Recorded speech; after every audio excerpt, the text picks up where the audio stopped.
What's up, Spartans? I'm Chris, and welcome to the Spartan Times. Make sure to stay tuned to the end of the episode for a very special feature story about how you can support veterans. First up, we have a story from Israel about the boys' varsity soccer team and how they're doing this season. Let's take a look.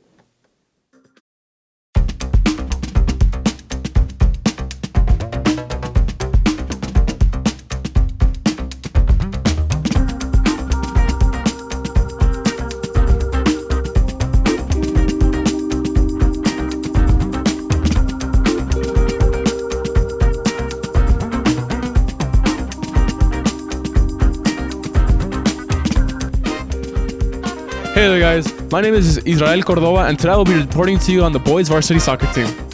Now today we will be talking about our objectives for this season and our goals to win. Let's take a dive into it. 2, 3, fight!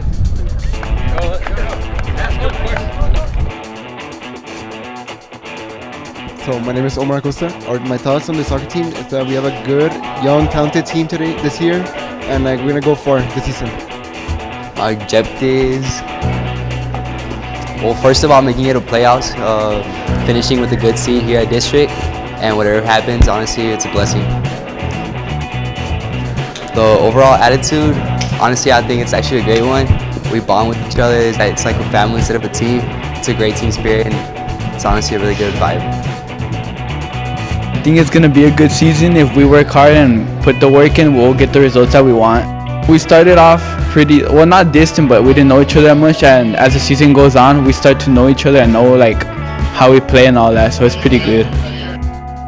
I think that this year we have a lot of potential and that we could go far as we want. This JV season ends, I'll try going to every single varsity game and hopefully even playing one of them this year. Well, there you have it, Spartans. My name is Israel Cordova.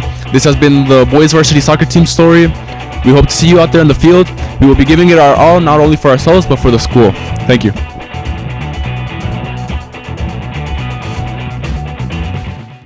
Thank you, Israel, for the awesome video. The team is currently in third place with 5 more games to go, starting with the next game today against Socorro High School here at the main field. Next up here at Pebble Hills, we are constantly lucky enough to get students from all around the country from different backgrounds and experiences. That's what makes us Sparta. But with so many new students on campus, we wanted to showcase the importance of inclusion and befriended new students. Here's Daisy with the story. Don't even know. Change can be difficult, especially for new students. Some people don't even notice the challenges they go through.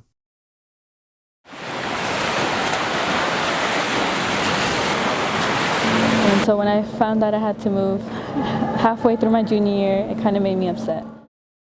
July of last year, my dad gave me news that he received orders to move to a new place when we were currently living in Oahu, Hawaii. And when he told me that we had to move once again, it kind of made me feel disappointed and sad because I had already made my friends and I was doing sports at my old school. So once we moved to El Paso, Texas, and I started at Pebble Hills High School, I was nervous and scared to make friends, but as always, I try to make myself get out of my comfort zone and talk to new people.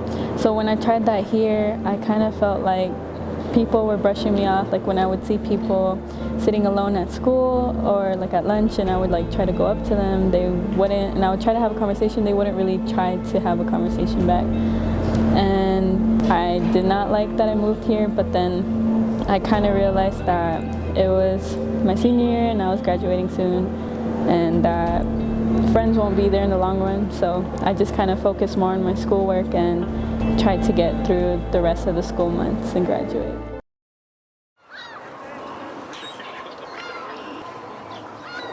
So around May, after my junior year, I had moved here from Columbus, Georgia. I was super sad about it because I had made a lot of close friends for 4 years, but when I moved here, I felt okay. I didn't talk to anybody for a while, but I had met some people after, and it made me feel a little more optimistic about my senior year, since a lot of people usually grow up with the people that are around them and know them for so long that I felt like I wouldn't really gain any friends, but I did, so it made my year better. If you see someone sitting alone, invite them to talk and not stay alone. Also, there are certain clubs that can help new students. For more information, please see the front office. And as always, remember, once a Spartan, always a Spartan. Remember, Spartans, inclusion means making new friends and stepping outside of your comfort zone. So if you see a new student, and invite them to sit with you. You may just make a forever friend. Today concludes our Black History Month video series where we met an influential Olympic athlete, Alice Coachman, who was the first Black female to win an Olympic gold medal. Here's Alaisha with the story.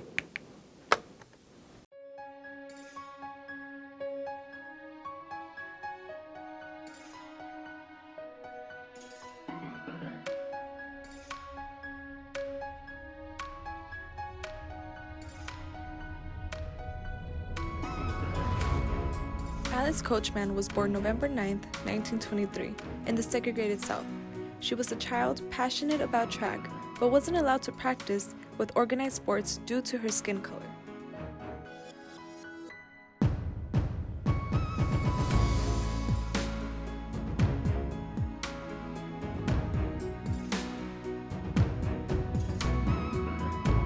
Coachman caught athletic department's attention back in high school. She then started competing barefoot, where she broke many records. College was no different.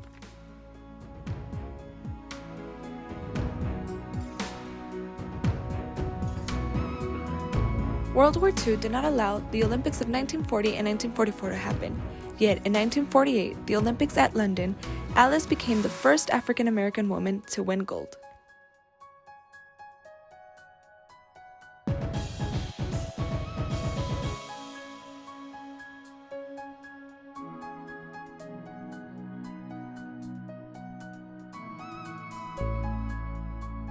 Her famous quote states, "I've always believed that I could do whatever I set my mind to do."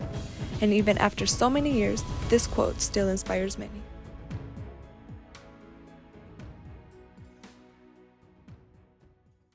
Here at Spartan Times, we support our military veterans and the families. But what happens when a veteran needs a little bit of extra help, specifically putting food on the family's table? Well, that's where the V&P Food Bank comes in.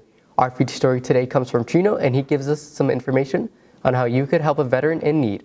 Well, that's all for today. I'm Chris, and we'll see you again next week. Bye, guys.